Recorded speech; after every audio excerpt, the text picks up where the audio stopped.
किसी ने बड़े ही कमाल की बात कही है कि परिंदों को नहीं दी जाती तालीम उड़ानों की, वो खुद ही तय करते हैं सफ़र आसमानों की। और रखता हो जो हौसला आसमानों को छूने का, उसे परवाह नहीं होती गिर जाने की। हेलो दोस्तों, मैं सीके मोटिवेशन विपिन सर की लाइफ की एक छोटी सी और मज़ेदार सी स्टोरी सुनाता हूँ। दोस्तों, आज मैं आपको वो कठिनाइयों के बारे में बताऊंगा जो अगर हमारे जीवन में आ जाए तो हमें लगता है कि अब सब कुछ खत्म हो गया।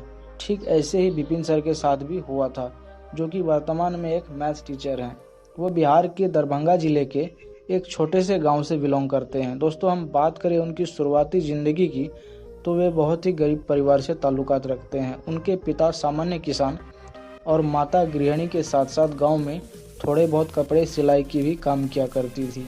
गरीबी इस कदर थी कि सुबह का खाना खाया तो रात के लिए सोचना पड़ता था, जिस वजह से विपिन सर के बड़े भाई लोग नहीं पढ़ पाए। विपिन सर परिवार में सबसे छोटे होने के कारण उनको पिता के साथ साथ बड़े भाई लोग का भी सपोर्ट मिला, जिस वजह से उनका पढ़ाई जारी रहा और उन्होंने सरकारी स्कूल से जैसे तैसे करके मैट्रिक 3rd डिवीज़न में पास किया।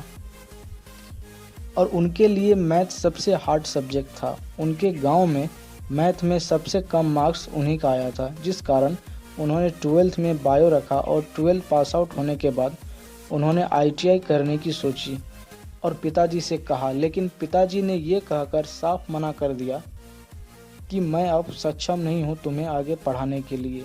लेकिन विपिन सर ने पिताजी से कहा कि आगे अगर आप मुझे नहीं पढ़ाएंगे तो मैं अपनी जान दे दूंगा, क्योंकि अगर आप मुझे पहले से नहीं पढ़ाए होते तो मैं आइसक्रीम भी बेच लेता, लेकिन मैं तो अब 12 कर चुका हूँ, वो भी साइंस से, तो मुझे वो काम करने में शर्म आएगी, इसीलिए मैं आगे की भी पढ़ाई करूँगा। तब उनके पिताजी ने 15,000 रुपये कर्ज लेकर ITI में एडमिशन करवा दी।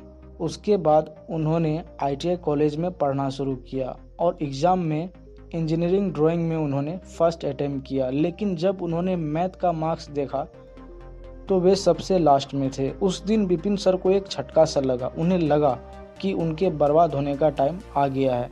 विपिन सर उस दिन कॉलेज से सीधे रूम गए और दरवाज़ा बंद करके खूब रोने लगे और उस दिन उन्होंने कसम खाया कि या तो मैथ बर्बाद हो जाएगा या तो 1 साल बाद मैं सुसाइड कर लूँगा। और तब उन्होंने 1 साल लगातार मेहनत किया। इस दौरान वे मैथ के प्रति इतने पागल हो गए थे कि रात रात भर पढ़ाई किया करते थे और अपनी पढ़ाई का खर्च निकालने के लिए वे रात में होर्डिंग लगाने का भी काम किया करते थे। और ठीक 1 साल की कड़ी मेहनत के बाद उन्होंने इलाहाबाद बैंक का प्रीवियस एग्ज़ाम का 50 प्रश्न में से 48 प्रश्नों को सॉल्व किया और तब उन्हें लगा कि अब मैं मैथ सीख चुका हूँ। उसके बाद उन्होंने सोचा कि मेरे जैसे जो मैथ में कमज़ोर स्टूडेंट हैं मैं उन्हें पढ़ाऊँ, और उन्होंने 11-12 के स्टूडेंट को मैथ पढ़ाना शुरू किया। तब तक उनकी शादी भी हो गई थी और साथ ही उनका घर की स्थिति इतनी ख़राब थी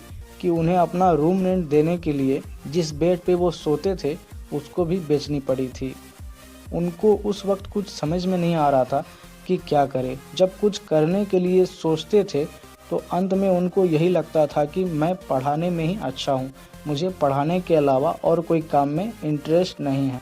और तब क्लास के दौरान उनको एक स्टूडेंट ने YouTube के बारे में बताया कि YouTube पे क्लास के वीडियो बना के डालने से और भी बच्चे लोग पढ़ पाएंगे जो कि क्लास में टाइम नहीं दे सकते, और उससे अच्छी खासी अर्निंग भी हो जाएगी। तब उन्होंने 2017 में एक YouTube चैनल बनाया और उस पर रेगुलर वीडियो अपलोड करते गए, लेकिन 1 साल तक उन्हें कोई भी अर्निंग नहीं हुई।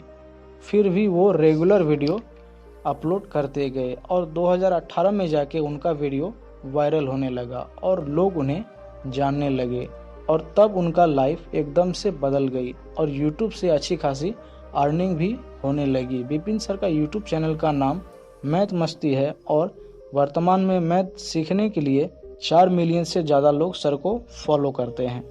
इसी तरह के रियल मोटिवेशन स्टोरी रोज़ पाने के लिए अभी हमारे चैनल को सब्सक्राइब करें और साथ ही बेल आइकन को भी प्रेस करें।